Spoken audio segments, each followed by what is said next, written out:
আসসালামু আলাইকুম। শিক্ষক হচ্ছে গুরুজন, শিক্ষকের উপরে আক্রমণ। জানি না ফ্যামিলিরা ছাত্রছাত্রী কি জন্য আদব কাদব শিখায় শিক্ষকের হাতে মানুষ হয় এই ছাত্রছাত্রীরা, তবে কেন তারাই আক্রমণ শিকার হয় জানি না। একজন শিক্ষক পারে একজন ছাত্রীকে অনেক ধরনের কিছু মানসিকভাবে এগিয়ে নিতে।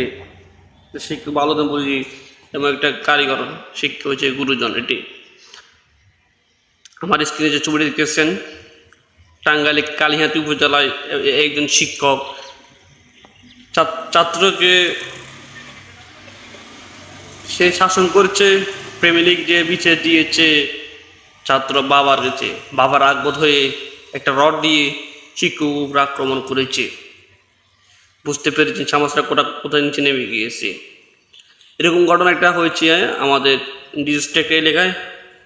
সেই 50 বার কানে অভ্যাস করেছে একজন ছাত্রীকে, যেহেতু সে ভুল স্বীকার করেছে, আবার পুনরায় তা ফেসবুকে পোস্ট করতেছে বারবার। এই হয়েছে একটা নজরবিহীন ঘটনা। শিক্ষকদের মান সম্মান মানহানি হইতেছে বারবার করে, তবে মানতেছে না ফ্যামিলি সদস্যরাই। এই যে যেদিন থেকে বলছে আমার ছেলেকে আমি শাসন করবো, তুই কে? এটা থেকে সমান সংসার অতিবাহিত কমে গেছে।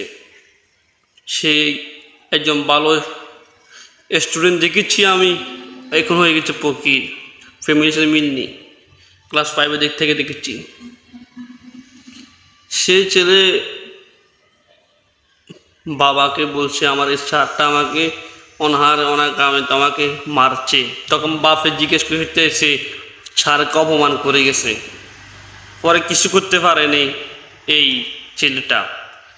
এই ক্লাস 5 থেকে সে অংশ হয়ে গেছে, হাই স্কুলে যেতে পারেনি, স্যারের অপমান করে গেছে। পরবর্তী থেকে আমাদের সমাজ কোথায় যেন নিচে নেমে গেছে, শিক্ষককে অপরাধ করতেছে। সাধারণ একটা শিক্ষককে বিনা কারণে তাকে মারতে হয়েছে। যেদিন থেকে প্রেমিলি বলিয়ে দেয় গোস্ত আপনার হাড্ডিগুড্ডি আমাদের, এটাই থেকে শিক্ষকের প্রতি আক্রমণ করতেছে।